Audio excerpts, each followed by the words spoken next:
ज्ञानेश कुमार के द्वारा कराए जा रहे जल्दीबाजी वाले एसआईआर, जिसे लोगों ने स्पेशल इंटेंसिव रिगिंग नाम दे दिया है रिवीजन की जगह, उसमें तमाम बीएलओज अपनी जान दे रहे हैं। काम का एक प्रेशर है, लेकिन इसी बीच में आज की तारीख में हमारे हाथ एक बड़ा सबूत लगा है। एक ऐसा सबूत जो ज्ञानेश कुमार के लिए भी खतरे की घंटी है और भारतीय जनता पार्टी को तो पूरी तरीके से बेनकाब करता हुआ यह सबूत है। कैमरे पर मोदी जी का चेला, जी हां, मोदी जी का चेला, मैं यही शब्द इस्तेमाल करूंगा, वो बीएलओ को धमकाते हुए पकड़ा गया है। अब जरा सोचिए कि जब सत्ताधारी दल के लोग इस तरीके से बीएलओ को धमकाएंगे, प्रताड़ित करेंगे, अपने ऑफिस में बुलाने की बात करेंगे, बीएलओ बीच सड़क पर रोने लगेगी, तो फिर ये काहे का लोकतंत्र। सारी बातें जरा विस्तार से करेंगे, एक एक सबूत आपके सामने रखेंगे और देश के उन तमाम बीएलओ से भी कहेंगे कि आपके साथ जो कुछ भी घटित हो रहा है, यकीन जानिए, यकीन मानिए, आपकी परेशानियों को हम समझते हैं, हम आपके साथ खड़े हैं। नमस्कार, मैं स्वप्निल और आप मुद्दा देख रहे हैं। दोस्तों, आगे बढ़ें उससे पहले वही छोटी सी अपील। मुद्दा इन दिनों एक गंभीर आर्थिक संकट से जूझ रहा है। एक तरफ हमारे मेन बैंक अकाउंट फ्रीज चल रहे हैं, तो दूसरी तरफ हमारे 2.5 साल पुराने चैनल को हमसे लंबे समय तक छीन कर रखा गया था। ऐसे में डे टू डे ऑपरेशंस में मुद्दा को काफी मुश्किलों का सामना करना पड़ता है, कम होते रेवेन्यू की वजह से। लिहाजा आपसे गुजारिश है, यदि इस मुश्किल हालात में आप चाहें तो मुद्दा की छोटी छोटी मदद जरूर कीजिएगा। आपके स्क्रीन पर क्यूआर कोड है, नीचे यूपीआई का नंबर भी। आपकी स्क्रीन पर इस वक्त फिलवक्त जो वीडियो चल रही है, यह वीडियो एक महिला बीएलओ की है। महिला बीएलओ की इस वीडियो में आप देख सकते हैं कि वो अपने आंसू पोंछ रही है किसी के घर की सीढ़ियों पर बैठकर। क्या था ये पूरा मामला, क्या था ये पूरा माजरा? 2 मिनट 48 सेकेंड की एक वीडियो है मेरे पास और ये एक बड़ा सबूत है। लेकिन सबसे पहले मैं चाहता हूं कि आपको उसी वीडियो का एक छोटा सा हिस्सा दिखा दिया जाए। एक ऐसा हिस्सा जिसमें बीएलओ तो ईमानदारी से अपना काम करने गई है, लेकिन उसे लोग कह रहे हैं घर जाओ। कौन है ये लोग? क्यों कहा जा रहा है ये? कांग्रेस का सिपाही, राहुल गांधी का सिपाही कैसे भारतीय जनता पार्टी के इन गुंडों से फिर भिड़ जाता है? सारी बातें विस्तार से करेंगे, लेकिन पहले ये सबूत देखिए छोटा सा। विकास भैया एक काम करते हैं, सुनिए ना विकास भैया, भगवान कसम इतना वीडियो मत मेरे को तो जवाब देना पड़ेगा। मैडम बोल रही है कि घर जा तू, मैं घर आ गया हूँ बोलूंगा। अभी हमको ना हाँ, काम करना है, ठीक है? मैं साथ में चलूँ कि नहीं चलूँ? आज मत जाइए, आपका हाफ डे तो वोटर मेरे जो जिसके नाम जुड़वाने कटवाने 20 साल बाद ये काम होता है, तो मैं कैसे करूँ? घर जाओ। नहीं नहीं भैया, मेरा मैं बोल रहा हूँ नहीं, आज मैं घर चले गई। एक मिनट, मैं आज घर चले गई, ठीक है? अब तू हमको फोन लगाओ, घर लेके जाओ। देखा आपने, सीधे तौर पर काले रंग की जैकेट पहना एक शख्स कहता है आप घर जाओ, इनको लेकर घर जाओ। बीएलओ अपना काम करने निकली है और भाजपा के लोग कह रहे हैं घर जाओ। क्यों कह रहे हैं जानते हैं? जब बिहार में एसआईआर की शुरुआत हुई तो ज्ञानेश कुमार बार बार आंकड़े बताया करते थे कि इतने सारे बीएलओज हैं और फिर इनके साथ साथ इतने सारे बीएलए हैं। बीएलए यानी booth level agents. Booth level agents BLOs की मदद करेंगे, ये प्रावधान है, ये परंपरा रही है। बूथ लेवल एजेंट अपनी पार्टी का प्रतिनिधित्व करते हैं बूथ पर, और इसके साथ ही साथ आज की तारीख में जब एसआईआर चल रहा है तो तमाम बीएलएज, वो अलग अलग पार्टी के, वो बीएलओज की मदद करने के लिए आगे आ रहे हैं। ऐसे ही एक कांग्रेस के बीएलए हैं मुकेश कुकरेजा। मुकेश कुकरेजा भी अपनी पार्टी की तरफ से दिए गए दायित्व का निर्वहन करते हुए बीएलओ की मदद करने पहुंचे थे। लेकिन उसी समय बीएलओ के पास एक फोन आता है। ये फोन भारतीय जनता पार्टी के एक पार्षद का फोन होता है और इसी वजह से मैंने कहा था मोदी जी का चेला। किस तरीके की तानाशाही वो दिखाता है, किस तरीके की बातें वो करता है, क्या कहता है, जरा खुद सुनिए। कैमरे पर पकड़ा गया ये मोदी जी के चेले की गुंडागर्दी को। सर मेरे पास इतना समय नहीं है, आप एक काम करिए, डायरेक्ट ना अपर कलेक्टर से बात कर लीजिए ना आप। ये सब मेरे को मत समझाना। आप जिस टाइप से बात करें ना शर्मा जी, एक काम मैं एकदम इरिटेट हो गई हूँ भैया, मैं एकदम इरिटेट हो गई हूँ। बताएं, इरिटेट होने का मतलब थोड़ी है कि हम कुछ भी करें। हम कुछ भी नहीं कर रहे हैं सर। वो अपॉइंटमेंट लेटर ला के दिया है हमको कि हमको ये बताओ कुकरेजा भैया, फोटो भेज रहे हैं। फोटो भेज। ये कुकरेजा से खुद ही बात करो। ये तो कुकरेजा की बात करो, आप बात करो। हाँ नंबर भी है। बताओ ना मैडम, हम तो परेशान हो गए निर्वाचन हैं। आयोग किया है भैया, लेटर फोटो भेज रहे हैं आप। फोटो भेज रहे हो आप, देख लो फोटो भेज रहे हैं। तो घूमना चाहिए उनको भी साथ में भैया। है क्या नंबर? नहीं, निर्वाचन आयोग का लेटर कांग्रेस पार्टी को दी है बीएलए।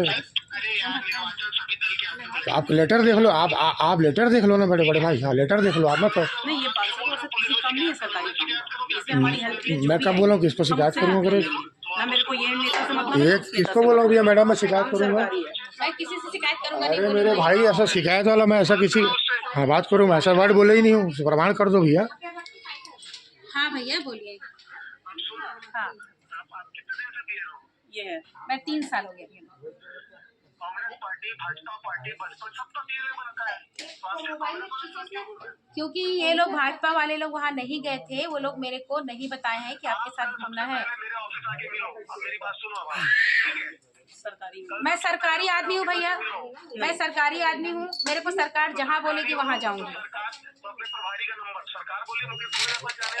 हाँ वो मेरे को जाने नहीं बोली, उसको मेरे पास आने बोली है। कौन बोला है? कौन सरकार बोला है? फोटो भेजिए, निर्वाचन एक आयोग काम बोला करिए है। ना भैया, एक काम करते भैया, हम लोग विकास भैया के ऑफिस में मिलते हैं। कौन विकास दिया जो विकास अग्रवाल के ऑफिस में मिलते हैं। वो भी तो भाजपा के ही है ना। विकास अग्रवाल भी भाजपा का भी सदस्य है ना वो। दीदी आप मेरे को पहचान नहीं लोगे? मैं पार्षद बोल रहा हूँ, मतलब जिस टाइप से आप मेरे को लेके बात कर रहे हो। भैया मैं ऐसा कुछ नहीं बोल रही हूँ भैया, मैं ऐसा कुछ भी नहीं बोल। मैं राउंड कर रहे हो, आपको मेरे पास आके मिलने में क्या दिक्कत है? मैं ना भैया कहाँ मिलोगे बताओ। आप मैं ना एकदम इरिटेट हो गई हूँ। मैं एक काम करूँ कि भैया, एक काम करते, आंगनबाड़ी वाले हैं, सब आके पार्षद कार्यालय में मिलिएगा। मैं नहीं आऊंगी भैया पार्षद कार्यालय में, क्योंकि मेरे को बहुत ज्यादा काम है भैया, बहुत ज्यादा काम है मेरे को। मैं बता रही हूँ, आप सीधा ना अपर कलेक्टर से बात कर लीजिए ना भैया। सुनिए ना भैया, मैं बताऊँ, देखिए भैया। देखा आपने, जाहिर सी बात है मुकेश कुकरेजा कोई बहुत ही ट्रेंड कैमरा पर्सन नहीं है, तो इस वीडियो में थोड़ी बहुत दिक्कतें हुई होंगी, लेकिन ये सबूत है इस बात का।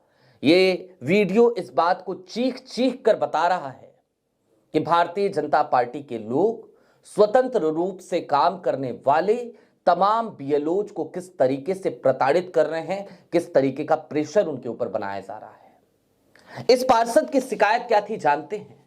शिकायत ये कि आप कांग्रेस के बीएलए के साथ क्यों चल रही हैं? कांग्रेस का बीएलए आखिरकार लोगों के नाम क्यों जुड़वा रहा है? एक तो ज्ञानेश कुमार की तरफ से आया हुआ तुगलकी फरमान, एक अजीब तरीके की जल्दीबाजी, उसमें बीएलओज के बस का तो नहीं है अकेले सारे काम करना। और ऐसे में यदि कोई बूथ लेवल एजेंट कांग्रेस का मदद कर रहा है तो इससे भी दिक्कत है। दिक्कत क्यों हो रही है अब जरा उसको भी समझिए। यदि हर सीट पर, हर जगह पर, हर बूथ पर मुकेश कुकरेजा जैसे सक्रिय लोग लगातार अपने मतदाताओं के, अपनी पार्टी के कोर वोट बैंक को बचाने में कामयाब हो गए, यदि वो लोग इसी तरीके से सक्रियता के साथ सबके फॉर्म भरवाते रहे तो फिर भला वोट चोरी कैसे हो पाएगी? यदि तमाम बीएलएज इसी तरीके से सक्रिय होकर फर्जी वोटर्स को आइडेंटिफाई करते रहे तो फिर भला वोट चोरी कैसे हो पाएगी? अब चूंकि वोट चोरी रोकने का एकमात्र तरीका और तरीकेकार विपक्ष के पास यही है कि हर बूथ पर मेहनत करनी होगी, हर बूथ पर बूथ प्रभारी बनाने होंगे, तो ऐसे में क्या करेंगे? वोटर रक्षक एक मुहिम चलाई है कांग्रेस ने, और ये जो वोट रक्षक हैं, ये वोट रक्षक बकायदा पार्टी की तरफ से अपॉइंट किए गए हैं। ये बूथ लेवल एजेंट्स हैं। किसी भी बूथ लेवल एजेंट को क्या मोदी जी का चेला मना कर सकता है? क्या किसी बीएलओ को इस तरीके से धमकाते हुए यह कहना कि ऑफिस में आओ, ऑफिस में आकर मुलाकात करो, पार्षद कार्यालय आओ, क्या ये उचित है? जवाब है नहीं। लेकिन ज्ञानेश कुमार तक आज ये सबूत हम पहुंचा रहे हैं। क्या ज्ञानेश कुमार कोई एक्शन लेंगे? उनके अधीन काम कर रहे ये तमाम कर्मचारी जिस तरीके से प्रताड़ित किए जा रहे हैं, क्या ज्ञानेश कुमार को नहीं चाहिए कि ऐसे भारतीय जनता पार्टी के गुंडों के खिलाफ कार्रवाई करें? जवाब है करना तो चाहिए, लेकिन करेंगे नहीं। और क्यों नहीं करेंगे? क्यों नहीं करेंगे? क्योंकि जाहिर सी बात है, हम तो बार बार कहते हैं, आज भी ज्ञानेश कुमार उस छत्र छाया से बाहर नहीं निकल पाए। ऐसा लगता है आज भी वो केंद्रीय गृह मंत्री के आभामंडल में कैद हैं। ज्ञानेश जी, इस देश के चुनाव आयोग की साख दांव पर लगी है, आपकी साख दांव पर लगी है। आपकी जिम्मेदारी है कि आप फिलवक्त एक्शन लीजिए, ऐसे गुंडों के खिलाफ कार्रवाई कीजिए जो आपके अधीन काम कर रहे कर्मचारियों को लगातार प्रताड़ित कर रहे हैं। अगर आप ऐसा नहीं कर पाते हैं तो सनद रहे इस बात का कि इतिहास आपको एक ऐसे चुनाव आयुक्त के रूप में याद रखेगा जिसकी आंखों के सामने सब कुछ घटित हो रहा था और जो बार बार सिर्फ और सिर्फ विपक्ष को टारगेट करता था। आप आज की तारीख में एक पॉलिटिकल पार्टी के तौर पर बिहेव कर रहे हैं। ये वोट चोरी का ही सबूत है। एक्शन लेंगे आप? ये सवाल है आपसे।